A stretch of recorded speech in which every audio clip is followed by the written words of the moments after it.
How is everybody doing? I hope you're well. Feel free as you check in to go ahead and let me know you're here in the chat, and also let me know who you are. I am so glad to be able to connect and to be able to speak into and talk through some of the things that we're getting ready to talk through. Look, guys, we're going to talk specifically about how to make sure how to make sure we're creating habits that last for ourselves, creating habits that last for our kids. We're getting into just what it looks like and what it means. So that's the intent. I want to let you know who I am. My name is Eduardo Archer. I am a licensed marriage and family therapist, and I'll say this: that it's my passion, it's my effort, it's my mission to build bridges for individuals and families so that they can live and not be bullied by their environment. So I'm glad that you're here, and I'm hoping that what I'm able to share with you all today and the announcements I'm going to make will all create bridges for you in your life and what's next. Okay, so couple things that just to go through before I get started. I want to talk about what this series is about. I'm talking about not that. I'm talking about creating habits that last, but it's actually a part of a series that I'm putting together called the Productive Parent Series.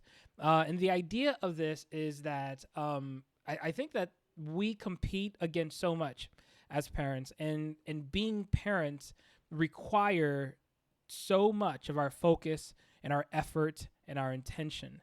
And what I want to be able to do in the next following series that you'll see coming up is essentially speak to what we can do to ensure that our mental space is taken care of, to be even more effective and productive in our efforts, day to day.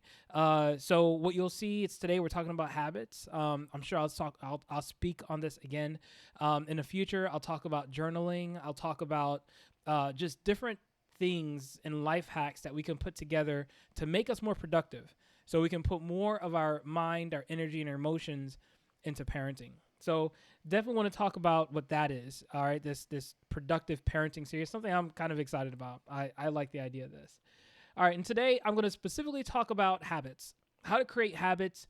I want to kind of unveil to you how habits are formed, and highlight specifically and almost with precision, how do we create these habits in a way that's going to last for ourselves and last for our kids as well. Okay, so I'll be really covering that and making sure we cover that, and at the end, I'll also be unveiling a new project I've been working on, and just sharing that with you. Just making an announcement, and making that piece of my project and effort known to you and to the world. All right, so hold on for that towards the end of our time. So let's jump into this. Let's jump right into how do you create habits. I think one of the first things we have to understand is how habits are formed. Like where do habits actually come from?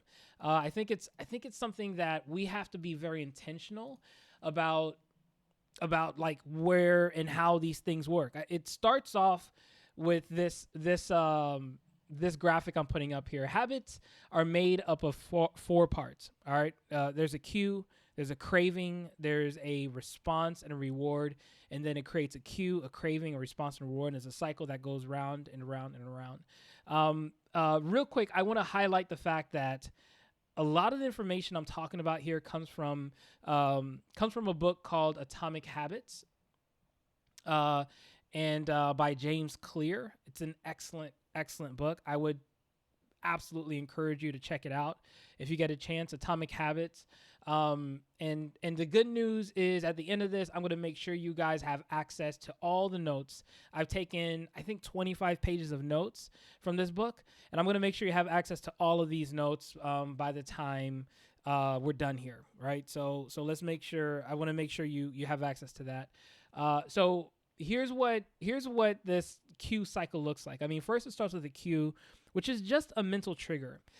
It's these triggers happen randomly. I mean, it could be something that somebody said, it could be a smell that you smell, it could be a room that you walk in, but these are mental cues that are collected by the brain, and cues are neutral. The only thing that gives a cue value is the next step, which is craving, right? So here's an example. Somebody steps on your toes on the bus, right? So that's the cue. Somebody stepped on your toe. The craving could be, I want power. I want to feel in control. So the response is, I am going to scream or say, hey, watch it, or something like that. Or the cue is somebody steps on your toe. The craving is connection. The craving is, I want to make sure that people are okay. So my response is, hey, are you all right? I noticed you stepped on my toes.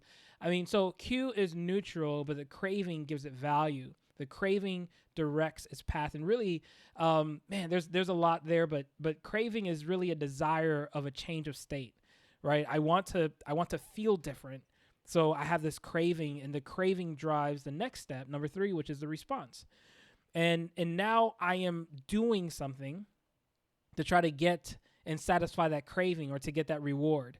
And let me just say something, guys. When we think about habits, the key thing that we tend to think about is the response, right? It's like, I have to do something, I have to change something, I have to put in effort, but I want to just highlight the fact that your habits are installed not just because of what you do, but because of all these other pieces that's a part of it. If you can change any one of these, it can begin to really help you towards changing your habits. So as I talk about building habits that last, I'm gonna touch on strategically what we need to do for ourselves, for our kids, to create habits that last for them. So response is the action we take to get the reward. And then reward, of course, is whether that moment that you're cued for, craving for, actually happens. Now, I want to highlight this about reward, is that reward is affirmed by emotion, right? The emotion kind of fills that gap of the experience. It was great. I want that again. I want to do it again. And it validates it. So then what it does then is solidify that cue works. So again, you walk into that room and your brain is cued again. You have that craving, you have a response. And this over and over again is a habit. All right. It's all these pieces working together. So as we talk about habits and as we start to unpack, how do I do this in a way that actually works? How do I do this in a way that will last? I want us to talk about a few things. So I'm going to talk about 4 laws that James Clear in his book, Atomic Habits, talks about. Great book, great resource, Atomic Habits. And so one of the things that he mentions is these 4 laws of changing and stalling or getting rid of a habit. And each of these laws addresses one of these issues in this process. So let's start with the first one, the cue. All right, if we're going to build a habit for ourselves or our kids, the key thing that we have to do to change the cue is to make what you want obvious. Like, you have to be so specific, no guessing. We cannot rely on our self-control. Self-control is a short-term strategy. It's not enough. It's connected to energy and effort, and you're going to run out of that eventually, right? What you have to actually do is to put yourself in the environment of the cue that you're looking for. Okay, so you have to make it extremely obvious. One of the things that James talks about in this book is to hack your environment. To be proactively lazy. In other words, what we have to do is set up our lives. We have to kind of hack our lives so that we trip up on the thing that we want to do. So it's like we kind of just crash into it. So if the thing that I want to do is wake up early and read, so one of the things that I have to keep in mind is, so how do I set myself up for that? I put a bed and the bookmark right by my bed. So when I wake up, the book is right there, to read. If I want to work out more, what you do is put your change of clothes in the car so that as you're driving by the gym after work, everything is right there. I mean, it's just make it extremely obvious and just kind of set things up so you trip into that making that cue happen as you've wanted to happen. So keep that in mind. And as far as raising kids and addressing this, what we want to be thinking about is, how do I create the habits that I want to make it very obvious. So things like I'm going to post up exactly what the morning list is. Every morning is very obvious. They go back to that list. I'm going to post up the rules so that they can see it. I want them to wash dishes. Cool. I'm going to buy color coded utensils and plates and cups. So everything that's blue is obviously belongs to you. And I'm making it very obvious, right? So that's something to keep in mind. I'm going to go to the next point, but one of the interesting things that James Clear talks about in this book is that in studying disciplined people, is not that they have more self-control or self-discipline than other people. Disciplined people are better at making sure they avoid the cues that leads to the wrong cravings. They just don't buy the junk food, folks. Like they just don't do it. They just don't put themselves in a situation. They don't hit the snooze button, because it puts them in a situation where they'll begin to have appetite for the craving that they don't want. All right, so let's go on to the next one. The next habit that we're addressing to make this thing last is we have to address this issue of craving, that internal desire for a change of state. One of the things that you have to keep in mind here is that if you want to do or to believe, or if we want our kids to do, a new habit, one of the things that we have to create is an environment that models, we have to make it attractive.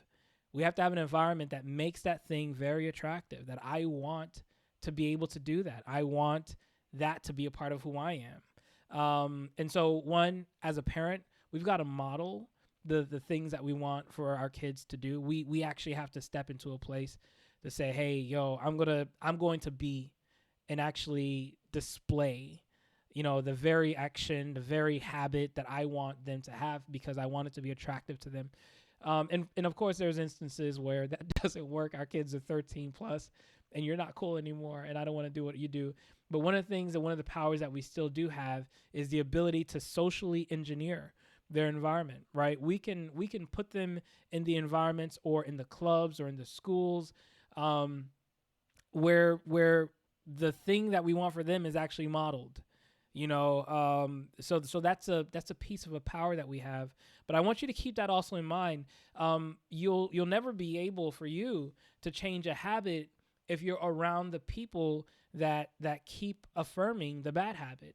You really have to put yourself in a new environment so that it becomes normal.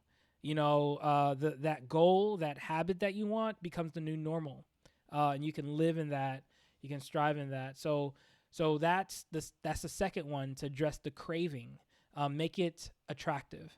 All right. So let's go to the third piece to this, which is the response, which is where most of us pay attention when it comes to habits and we try to throw effort at changing this. One of the important things to understand about you, again, we keep trying to throw effort and self-discipline and, self-control at trying to change these things that we want to change. And it's not enough. Okay. Because I'll tell you, as a human, your natural inclination is to do whatever is lazy and whatever comes easy. And that's not enough. Okay. It's going to take you having to step into a place of actually, knowing that your body isn't going to just do it. All right. What you have to do is you have to make it easy. You have to make it easy. And what I mean by that is reduce the friction in between where you're at and where you're trying to go. Reduce the friction.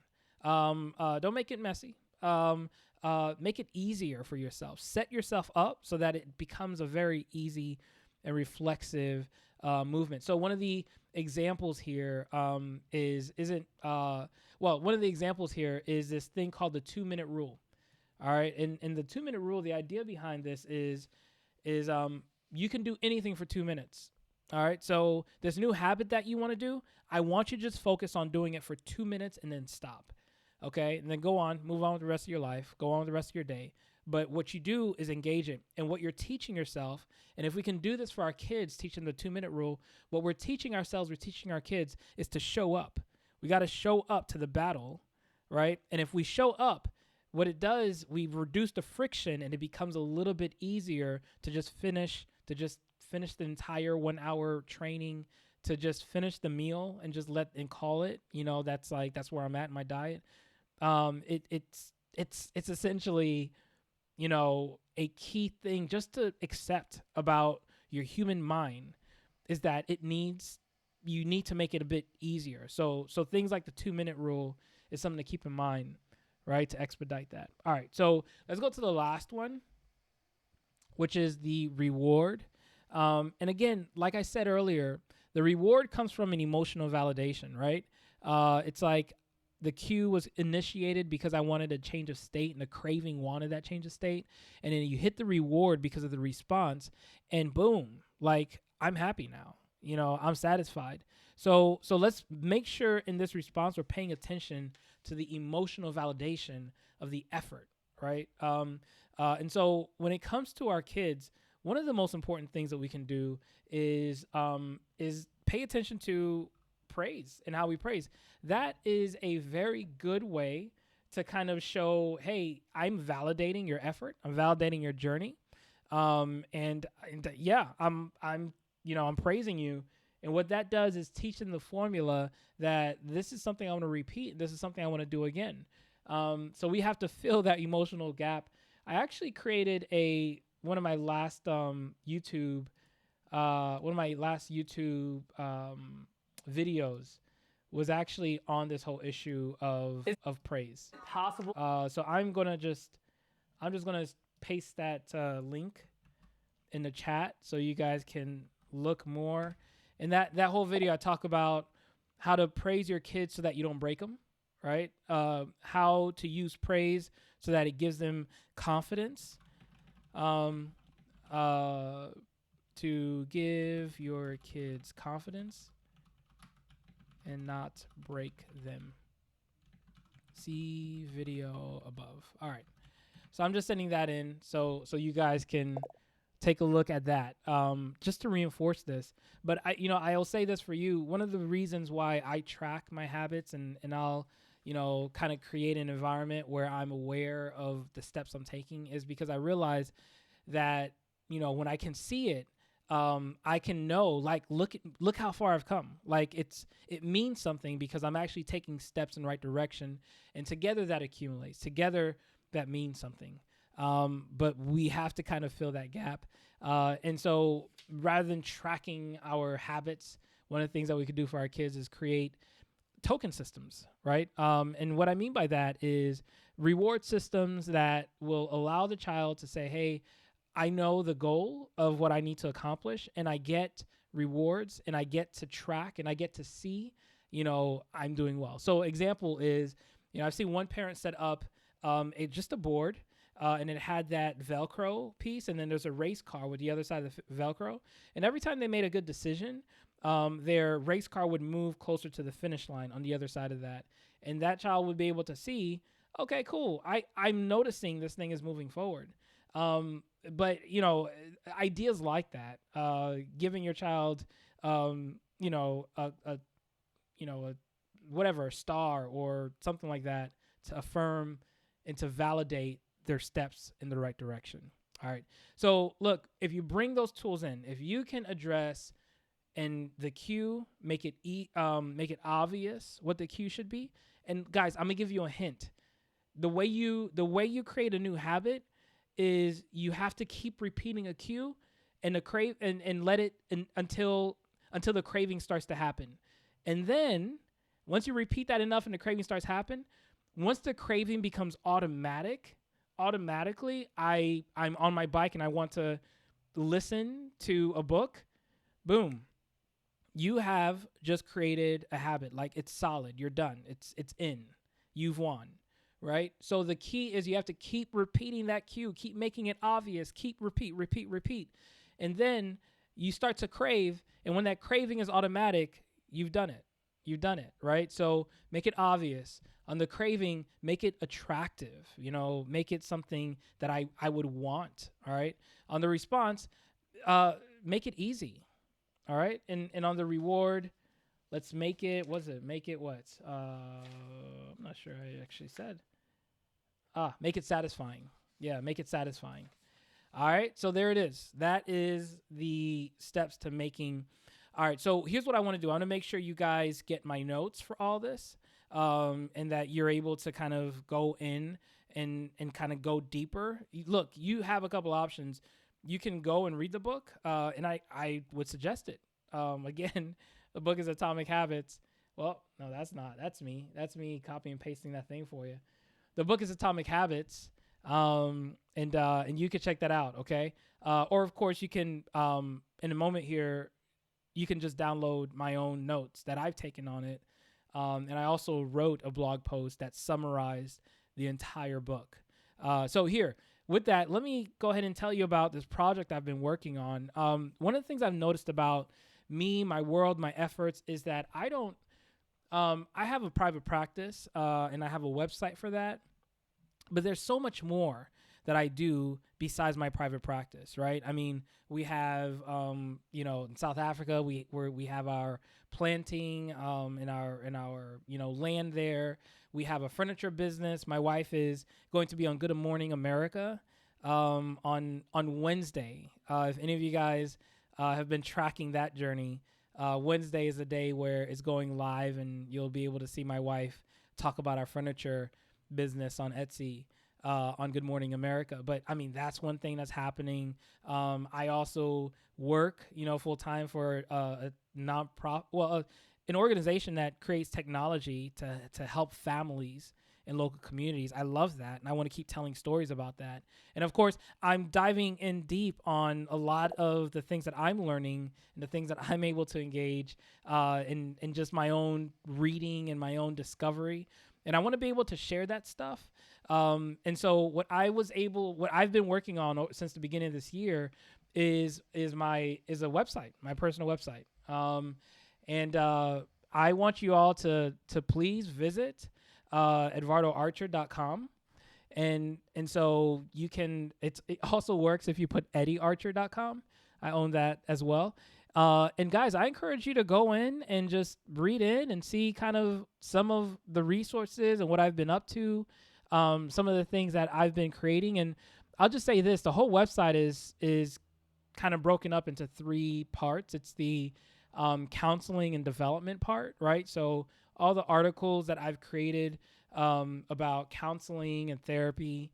Then there's the practical tools. So these are trainings, events that and speaking events. I'm speaking a lot this year.